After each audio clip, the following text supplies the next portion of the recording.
Hello, everyone. Thank you for joining us today for another entry into the Retirement and Inheritance webinar series from Unchained. I'm Connor Dolan. I'm a VP on our Client Solutions team, and I have the honor of being your host for today's discussion. I see people filtering into the room now, and we'll kick things off in just a moment. As a quick intro, for those of you that may not be familiar with Unchained, Unchained is a Bitcoin native financial services company focused on empowering individuals to hold their own keys to their Bitcoin through collaborative custody. At Unchained, we believe it is absolutely essential for every Bitcoiner as a part of their journey to take custody of their Bitcoin, as opposed to entrusting someone else with their private keys. And so our team has constructed a platform that helps you safely custody your Bitcoin in a fault-tolerant way, where you can set up a 2 of 3 multi-signature address that you control 2 of the keys to, and we hold the third. And then we layer financial services on top of that custody model. So not only can you control the keys to your Bitcoin for your personal stack, but you can also leverage this custody model for Bitcoin owned by a legal entity, like a business or a family trust. We have an IRA product allowing you to control the keys to your Bitcoin within an IRA. And we have a trading desk and Bitcoin-backed loans to provide you with a one-stop shop for all of your Bitcoin-related financial services needs. And if you aren't comfortable learning how to do all of this, not a problem. Our concierge onboarding team will teach you how to hold your own keys so you can sleep easy at night knowing your Bitcoin is protected for the long term. Now, speaking of protecting Bitcoin for the long term, I've been looking forward to this discussion with Matt and Jonathan ever since we got it on the calendar, because one of the questions we are asked, possibly more than anything else, is how to think about your estate plan when it comes to Bitcoin. And it's an interesting topic to think through because on the surface, in some ways, it can seem a bit contradictory. On one hand, Bitcoin gives you the ability to be self-sovereign in a way that no other asset or form of money has ever offered before. It gives you the ability to be your own bank and not have to rely on third parties to store your own wealth. But moving to a self-custody model, which once again, Unchained believes is a necessity for someone who wants to store their Bitcoin for decades to come, it also poses a really complex problem that you need to solve for. If I want to be the only person in the world with access to my Bitcoin while I'm still alive, then how do I make sure it's handled correctly when I pass away? And just as important, how do I make sure to pass it on the right way so that all of my stack is passed along and my heirs don't end up with a fraction of the wealth I left them because of taxes, mismanagement, and everything else that falls under traditional estate planning? It's a really complicated question to answer, which is exactly why we've brought in some absolute pros in the space with Matt and Jonathan from Bespoke to talk us through how to think about all of this. So joining me today are Matt McClintock and Jonathan Mintz, the co-founders of Bespoke, which is an estate planning team focused on providing ultra-affluent clients with generational education for wealth management, strategic legacy planning, and regulated investment advice for both onshore and offshore solutions. What really makes Matt and Jonathan and their team stick out, though, and why Unchained invited them to join today, is that not only are they experts in estate planning, but they actually have a really good grasp on Bitcoin in a way that it seems few estate planners do at this point. And so today's discussion, Estate Planning on a Bitcoin Standard, is going to cover exactly that. We'll talk through why estate planning is an essential part of every Bitcoiner's journey. We'll talk through the steps you can take to create your own estate plan or update your current plan to account for Bitcoin. We'll talk about the importance of custody within a legacy plan. And of course, we'll be leaving a lot of time for questions at the end for our live Q&A. If you are joining live and would like to submit a question for Matt or Jonathan for the Q&A, please navigate to the questions box in the bottom right corner of the screen to submit your questions. If you submit your question into the general chat, it may not get answered. So make sure to put that in the questions box there. And of course, I also have to throw out the disclaimer.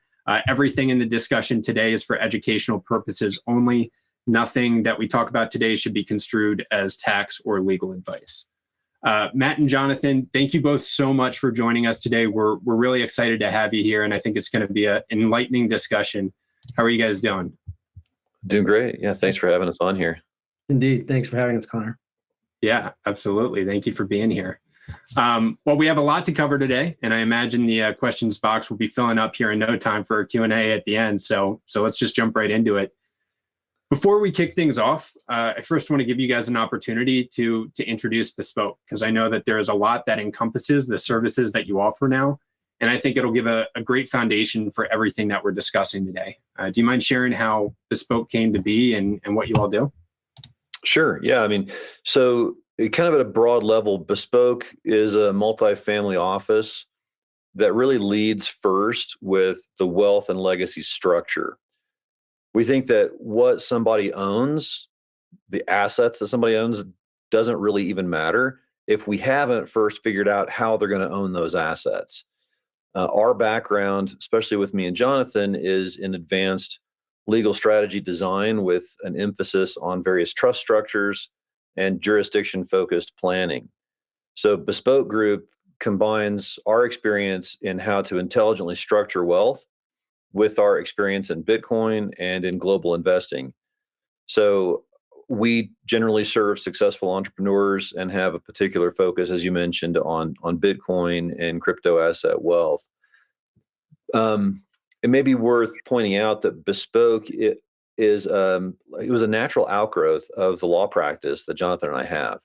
We do maintain a separate business. It's a law practice here in Colorado called Evergreen Legacy Planning.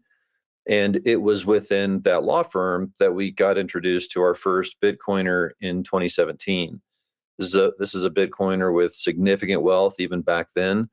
And we were kind of given the challenge of figuring out how to apply the same type of asset protection and tax leverage structures for Bitcoin that we had done for other forms of wealth. And so as Jonathan and I were doing a lot of learning back then in 17 about how Bitcoin works and how it moves around and how you can substantiate the ownership of Bitcoin, we were able to do some really interesting complex legal planning for that client using their Bitcoin. And so then as our relationship with that client continued to mature, they wanted some additional services that were really more family office type services. And so we formed Bespoke really to serve as a fractional family office for that family. And then we get another huge Bitcoiner and then another and another. And we kind of start like organically expanding our client base and organically expanding our service set to the point where last year we decided to really focus our efforts on the strategic design work within Bespoke, on helping people understand how to structure their assets, what jurisdictions to employ, what structures and strategies might make the most sense, how they can own their Bitcoin within those structures. And then for clients who want exposure to other assets outside of Bitcoin, or if they wanted to actually establish legal custody of that Bitcoin offshore in a offshore trust, which we might talk about, in offshore custody, which we might also talk about, we found the need to go into the regulated space. And so that's really when we decided to become an SEC registered investment advisor serving this audience. Yeah, and I wanted to ask a little bit more about that because I know that the advisory side of your practice is a bit of a newer development. Can you share anything else on that new development and what that's going to help you unlock for clients? Yeah, so Bespoke Advisory is the RIA that is part of the Bespoke Group. It's a registered investment advisor, and it provides professional financial services to clients of the Bespoke Group. Our focus in Bespoke Advisory is in preserving Bitcoin wealth and providing access to banking outside of the U.S. banking rails, predominantly in Switzerland and Liechtenstein, which seems to be especially acute right now for a lot of Bitcoiners in particular. And we also design tailored non-crypto investment strategies for our clients who are looking for diversification in segregated, title-held accounts. So our focus is on highly liquid public equities, access to foreign currencies, whether it's the Swiss franc, the euro, the yen, the Singapore dollar, whatever, in segregated title-held accounts. And one of the things that's that we've got the ability to do through Bespoke Advisory for U.S. clients is to establish Swiss banking and Liechtenstein banking for them, where their bank accounts are not hypothecated like they are here in the United States. These are segregated, off the balance sheet, private accounts for our clients, so we don't run into kind of custodial risks like we run into here with banking in the United States. And Matt mentioned this. We, in many respects, view Bitcoin as another asset class. And when we're doing planning for high net worth clients, most of them ought to have at least some of their wealth offshore. So this is really just an extension of what we were doing for our high net worth clients outside of crypto, but creating offshore structures, giving them the ability to park assets offshore, providing access to offshore banks. So that's really just an extension of that in this space. Yeah, well, I know diversification may be a four-letter word to some of the individuals that are joining the audience today, but can certainly appreciate how important that is when you're thinking about establishing a legacy plan, especially when you start dealing with large amounts of wealth. And, while we definitely appreciate your expertise in this space, and I think we're going to get into some really interesting topics today.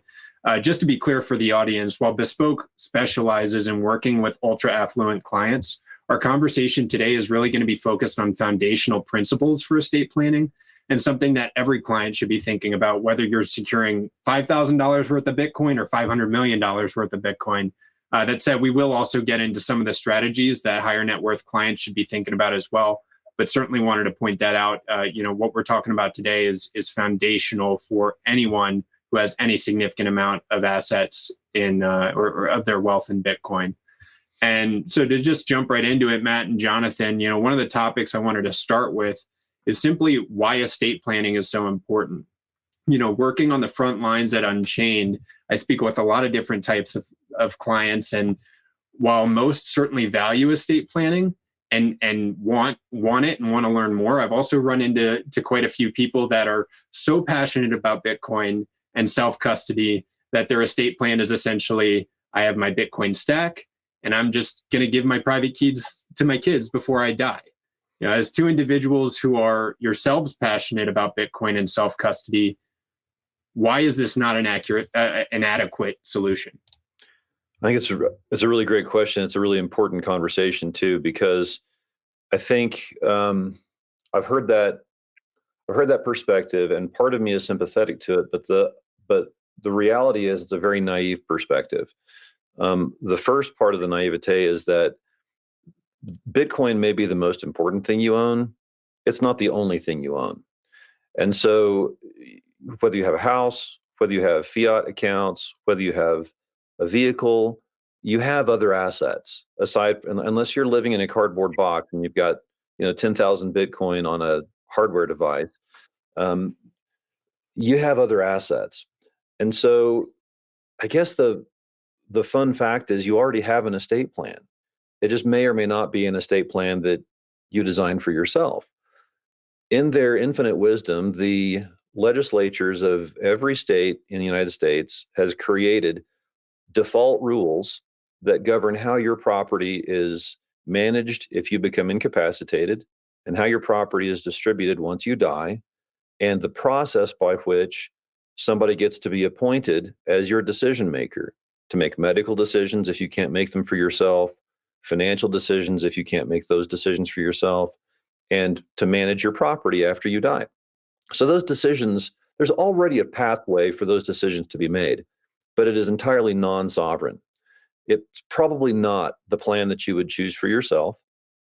And even if it is, and we'll get into this conversation regarding wills versus trusts here in a minute, I'm sure. But even if it is exactly what you want, which odds are it's not, it still puts you and your family members in the unfortunate position of being in a public proceeding, in a guardianship court, or in a conservatorship court, or in a probate court in your jurisdiction when you've become incapacitated or when you die, to go through this whole process of getting appointed to make these decisions and then reporting back to the court on a regular basis. If you don't intentionally plan around your assets and around your decision making, and this is true for everybody, regardless of the level of wealth you have. If it's, to your point, if it's $5,000 worth of Bitcoin or $500 million worth of Bitcoin or whatever, if you fail to create a proactive plan that the law recognizes that allows your family to privatize the process by which decisions get made in the future, then it becomes a very public process. It becomes a very drawn out process. And odds are the decisions that get made on your behalf are not the decisions that you would make for yourself. So proactive, intentional estate planning is the ultimate exercise in self-sovereignty, far and away more than maintaining sovereignty over your private keys. Maintaining sovereignty over your private keys takes care of one asset, and it's the asset we're talking about here. But having a proactive, intentional, intelligent estate plan exercises sovereignty over every aspect of your life. So I get really passionate about this because I think it's one of those things that it's like I just assume I'm going to bury my gold in the backyard or my digital gold in the digital backyard and assume everything's going to be just fine. It's not. And I guess the other thing I'll say on that, which I'm sure we'll get into this as well in a little greater detail, but it's also important to remember that the process of estate planning is not just about facilitating the transfer of assets from you to somebody else.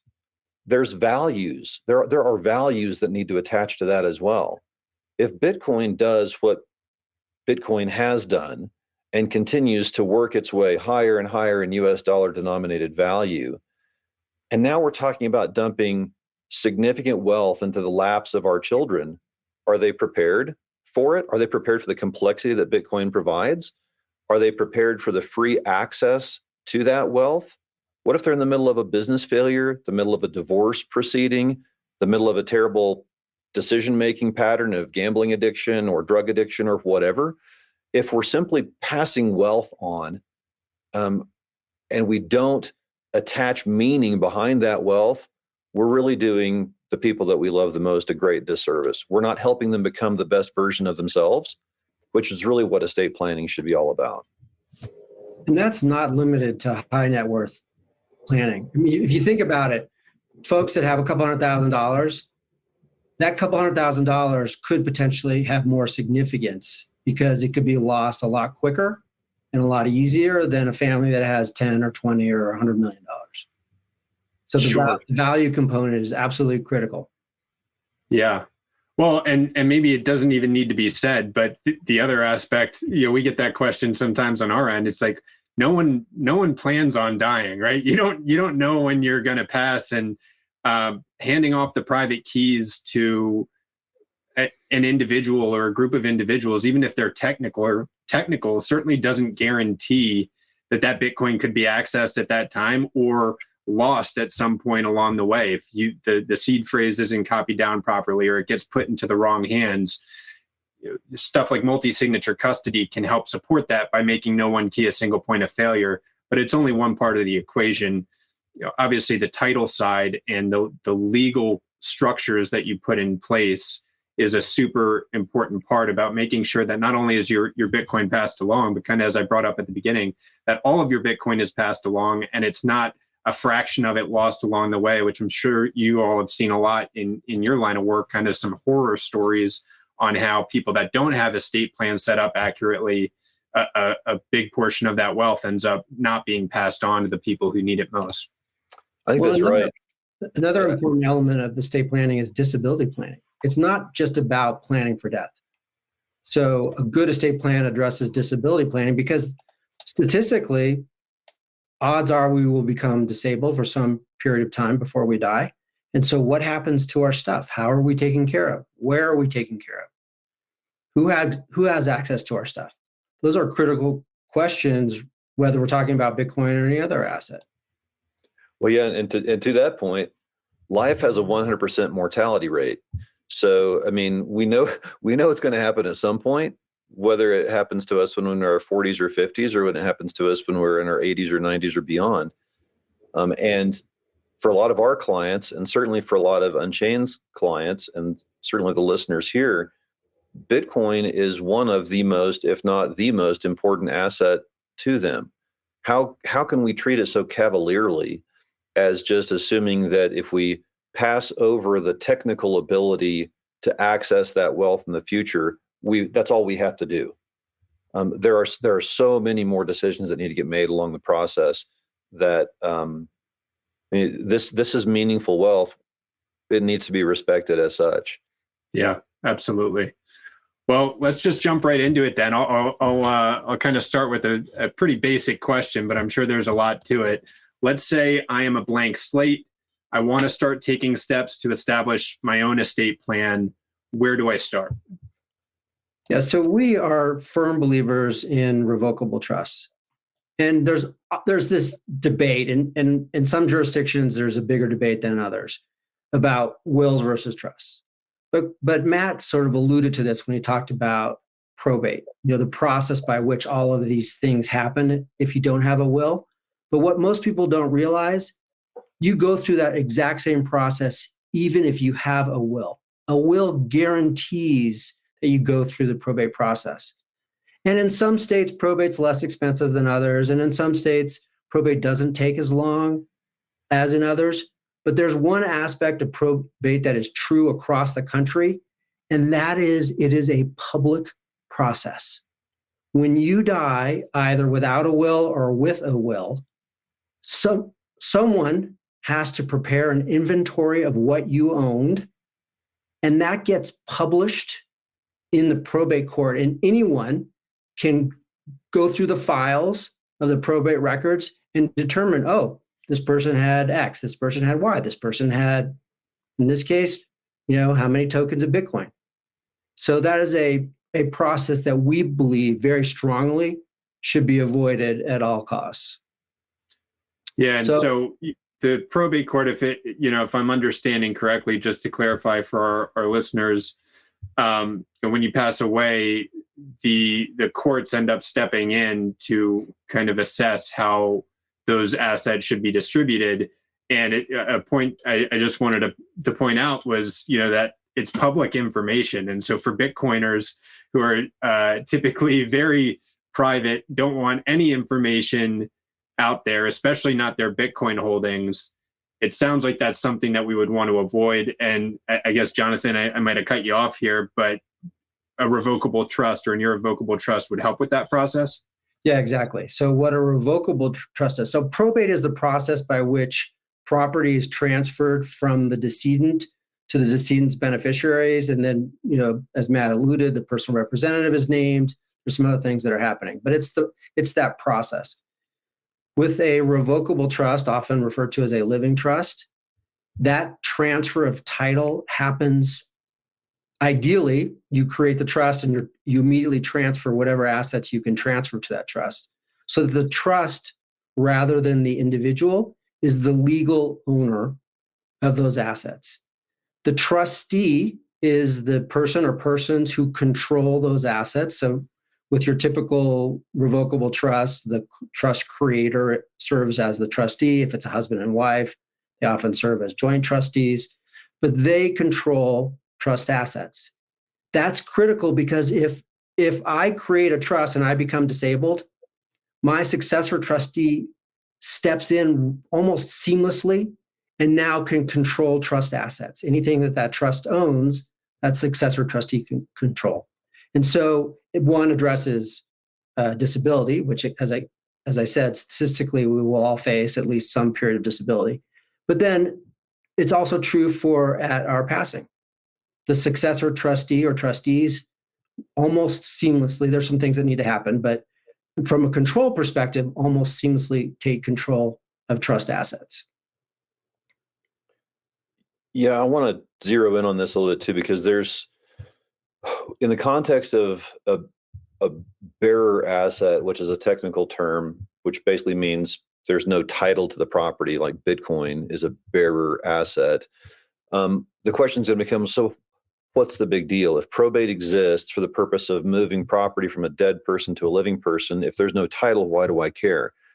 Well, as I mentioned earlier, Bitcoin is, first of all, probably not the only thing that you own. And we're talking about establishing the legal transfer, whether or not there's a title. So if I were to die, and maybe I've named Jonathan as the personal representative or the executor under my will, Jonathan is now legally bound to notify the court of what my assets were. He is legally bound to notify my heirs what my assets were. He is legally required to notify any creditors that he identifies when he goes through my records. He is legally required to publish notice to creditors. And then he's legally required to report back to the court that he did everything that he was supposed to do. If he doesn't mention that there are these bearer assets, there's this gold, there's this artwork, there's this Bitcoin, there's these other assets, because as a technical matter, it's not really hard to move those assets. He's now violated his fiduciary duties to the heirs, and he could be criminally liable for fraud, either against my beneficiaries or contempt of court. And so, again, this is kind of my point about we can't be capricious about how we deal with these assets. It's not just a matter of moving assets around. It's a matter of doing so in a way that keeps the people that we care about from intentionally or unintentionally violating the law and putting themselves in trouble. Sure. Yeah. And I think you guys both just very eloquently walked through this, but Matt, something you said in one of our first conversations that has always stuck with me is anyone with two nickels to rub together should have a trust. And it stuck with me because I was like, crap, I really need to get on this. Can you expand on what you mean by that and why you feel so strongly that a trust is an essential tool for anyone who's thinking of estate planning, regardless of their wealth? Yeah, I mean, I think we've covered a lot of that. But my general thought there is there's this misconception, I think, that you have to be particularly wealthy to have a trust. We hear about trust fund babies or whatever. It's like the types of trusts that we're talking about here, this revocable living trust, this really serves as the centerpiece for everybody's estate plan, no matter how modest your wealth is or how vast your wealth is. This is the foundation upon which everything else gets built. And as Jonathan pointed out, it's the process by which you articulate your what you want to happen to your property in the event you become incapacitated or in the event you die, who you want to manage those assets for you, and how you want them to manage those for the people that you care about. So even if we're talking about, a couple of $100,000 worth of total wealth or hundreds of millions of dollars worth of total wealth, we want to privatize the process for the reasons that we've really kind of belabored. And what family would rather deal with these decisions in the courthouse rather than the dining room table? I'd rather my wife and my kids and the people I care about be able to manage these decisions on my behalf at their convenience, in their privacy, led by the sovereign decisions I made during my lifetime in a legally enforceable way. Who doesn't want that? And that's not just for ultra affluent people. That's for everybody. And the critical thing when we're dealing with any asset, we'll talk about Bitcoin specifically here in a second, but you have to go through the process of transferring the ownership of those assets to your trust. In the case of real estate, for example, that means you do a new deed that goes from your name to this trust that you've created. Your beneficiary designation forms on life insurance and retirement accounts, those often need to get redirected to your trust. Your bank accounts, your fiat, all your other fiat accounts, your fiat investment accounts, everything that's got a title should end up pointing into your trust. Now with Bitcoin, in addition to creating a succession mechanism around the private key material, which Unchained really does an elegant job solving for, there are also some strategic provisions that the trust ought to contemplate when we're dealing with any unusual asset like Bitcoin. For a lot of clients, Bitcoin can become a highly concentrated part of their estate. So we want to make sure that within the trust instrument, we authorize the trustee to deal with an asset like Bitcoin that might be a disproportionate share of the estate. We might allow the trustee to even hold this asset through periods of extended market drawdown. Because if we've got a long time horizon on Bitcoin and we believe that Bitcoin is, a 50-year asset for us, then maybe we want to direct our trustee that this becomes one of the last assets that should be liquidated. So, we need to be mindful of those things. But the way we privatize the process for anybody is making sure that the trust instrument is legally enforceable in the jurisdiction where they reside, and all the assets are retitled to or pointed into the trust itself, so that when I become incapacitated or when I die, there's no title-held assets in my individual name, and my family now has a private way of managing the decisions on my behalf. And that's universally applicable. The trust is simply a set of instructions. It is instructions as to how you want the trustee to carry out your wishes when you're no longer able to carry them out yourself, at least in the context of a revocable trust. Got it. So, I think it's very clear. My first steps are, get my will set up, but then also take the next step and work with an estate planner to establish the right trust for me. Let's say I've done that. I'm in that next tier of wealth where I feel there's more I could be doing. How do I take, for those types of clients, how do I level up my estate plan a step further from a will and a trust? So I would say that there's a whole different category, an entire universe of different irrevocable trusts, each of which are designed to do different things. There's a whole world of complex estate planning out there. The type of trust we've been spending this time talking about, as Jonathan mentioned, is a revocable living trust. I create this for the benefit of myself and for my family, and I maintain unilateral control over the assets during my lifetime. That type of trust, a revocable living trust, gets me absolutely zero asset protection during my life, gets me absolutely zero tax benefit during my life. It simply is a process by which I privatize this decision making for my family down the road. Now, as my wealth has grown and I want to shift some of the value of my Bitcoin or other parts of my wealth out of my estate, because maybe I've got a $20 million estate. I know that the estate tax exemption is currently almost $13 million per individual. Maybe I want to put some of my Bitcoin in an irrevocable trust for the benefit of my wife and my kids, such that all the future growth on that Bitcoin is outside of my estate for estate tax purposes. I can give my Bitcoin or other assets to an irrevocable trust, a specific type of irrevocable trust, and then I would simply I'd file a return with the Internal Revenue Service, and I would file a return. I would claim that I've used part of my estate tax exemption. Then if Bitcoin goes 3x, 4x, or whatever it does in the future, all of that future growth is outside of my estate, never to be subject to estate tax. And I could structure that in some jurisdictions that allow that wealth to continue to build and compound for generation after generation after generation without being eroded by the federal estate tax down the road. There are other types of irrevocable trusts that do other things.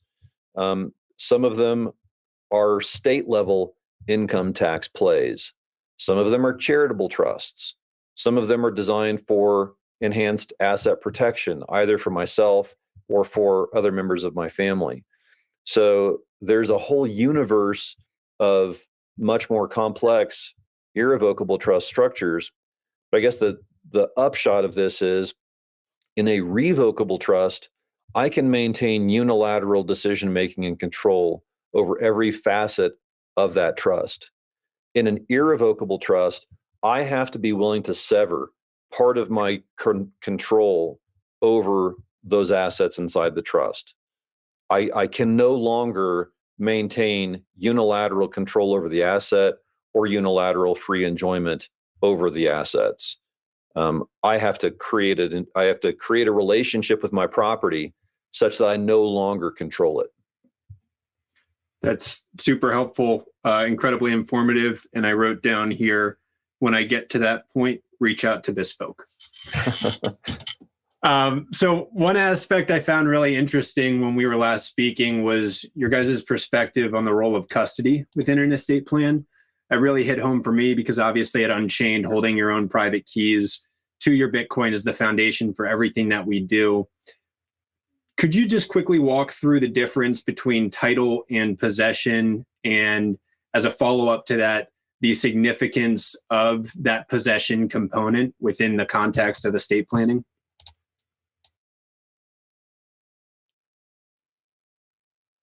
So custody, Matt just explained, when we're trying to accomplish tax or asset protection objectives, we have to sever unilateral control. How do we establish the severance of unilateral control if we continue to maintain our keys? So if we're self-sovereign and we've got our device, how do we establish that we have in fact severed that unilateral control?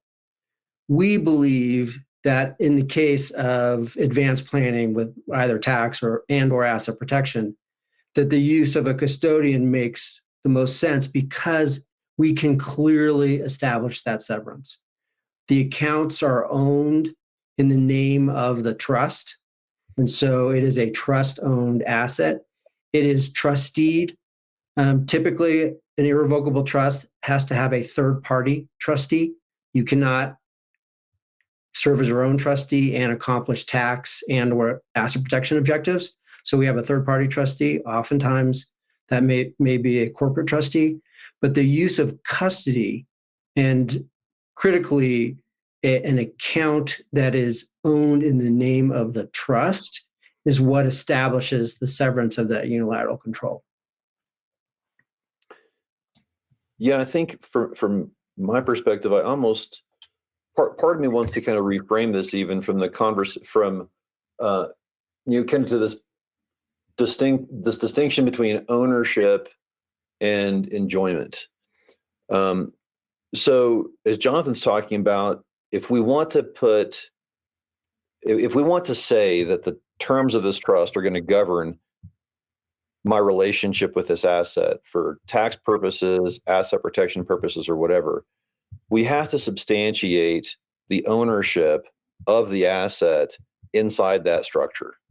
That becomes really challenging when we're dealing with Bitcoin or other complex assets like that.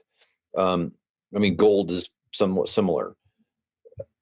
We have to, if we want to say that the value of my Bitcoin is now out of my estate for estate tax purposes, we have to substantiate the ownership of the Bitcoin inside that trust structure. And this kind of gets back to the conversation of the broader legacy planning. And I alluded to this kind of right up at the top of the conversation today. I want to pass my Bitcoin on to my children. But what does that mean? Do I want my children to actually literally own the Bitcoin? Or do I want the Bitcoin to exist as the foundation of my family's wealth that can then provide opportunities for flourishing for my children? Do I want my children to actually have the Bitcoin? Or do I want my children to have the opportunities that Bitcoin can provide for them? Without the burdens that often come along with ownership. So in my case, I've got two children, one of whom is fairly Bitcoin savvy, and the other one is learning, but is very much on the steep side of the learning curve. They're in no position right now to inherit my Bitcoin. However, I trust Jonathan as the trustee of my trust, or I trust other people that I have in my life. They have a level of sophistication around my Bitcoin, what to do with it, how to manage it, how to leverage it in intelligent ways that can benefit my children without actually creating a wallet for my kids and distributing the Bitcoin to my kids. Part of that is because my kids don't understand the asset class well enough to make good decisions with it. Part of that is because my children are still pretty young and they may have some stupid decisions in their future. Part of it is because the world can be a really bad place for people. And I don't want somebody or something to involuntarily take my children's Bitcoin away from them. So if I want the protection, I can create opportunities for enjoyment of my assets without transferring the ownership of my assets out of the trust to my kids. So we have to substantiate ownership into the trust, have the right decision makers available to manage those assets for the benefit of the trust beneficiaries, and then design the trust in a way that, again, helps my beneficiaries become the best versions of themselves without creating opportunities for them to be separated from the wealth that, frankly, I've worked too hard to build, to just let it get frittered away by bad decisions or by people who would be predators against my children.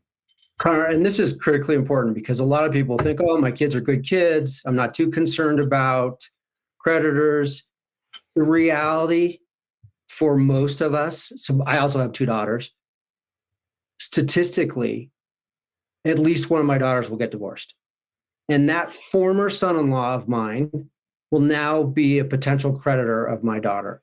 And to Matt's point, I don't want my hard-earned wealth, my Bitcoin, ending up in the hands of a former son-in-law. Yeah, that's just incredibly thorough. Thank you guys for walking through all that. And I guess I'd be remiss if I didn't mention at this point that, or I mentioned it again, at Unchained, you can set up accounts on behalf of a trust. So you can build an address, a 2 of 3 address that you control 2 of the keys to, or the client controls 2 of the keys to, and have that Bitcoin address titled to the trust as opposed to you, the individual.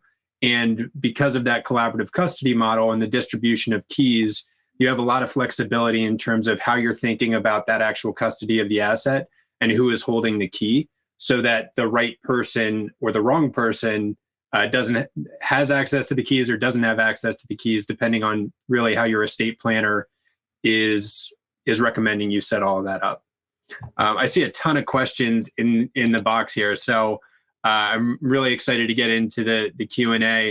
You know, one of the other questions I just wanted to bring up, I imagine people are itching to get started on this, especially after this conversation.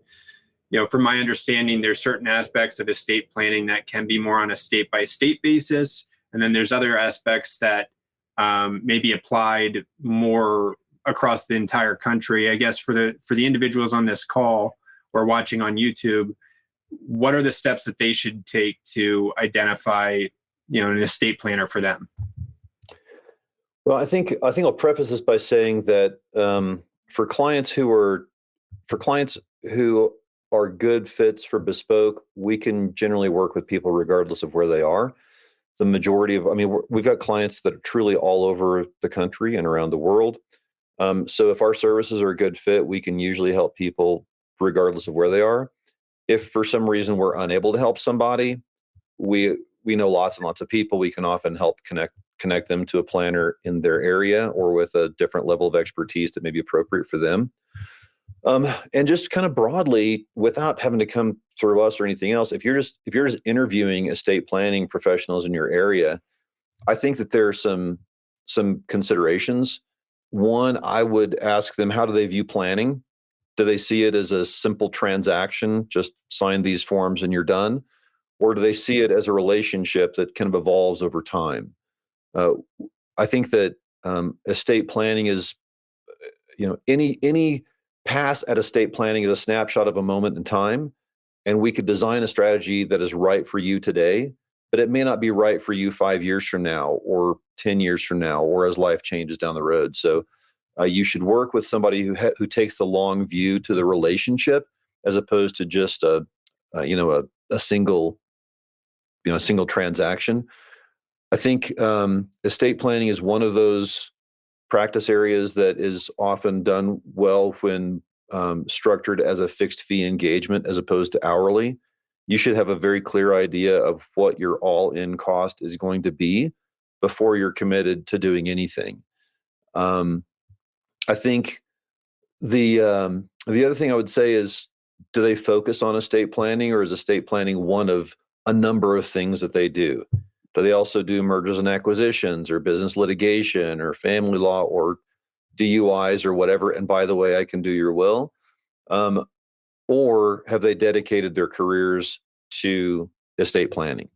There's a massive difference between a dabbler and one who really focuses.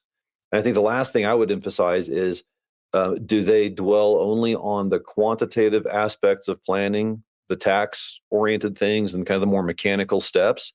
Or do they really dig in? Are they curious about your goals? Are they curious about what the optimal future for your loved ones looks like? And are they willing to kind of engage in those conversations?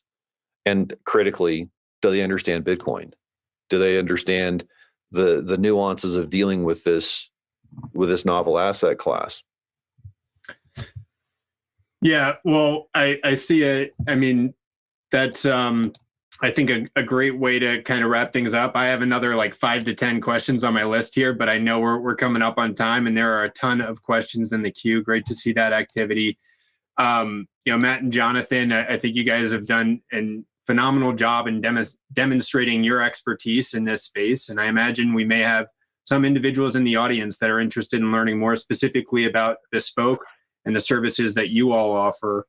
I'll just throw it out to you. What should people do if they want to learn more about Bespoke?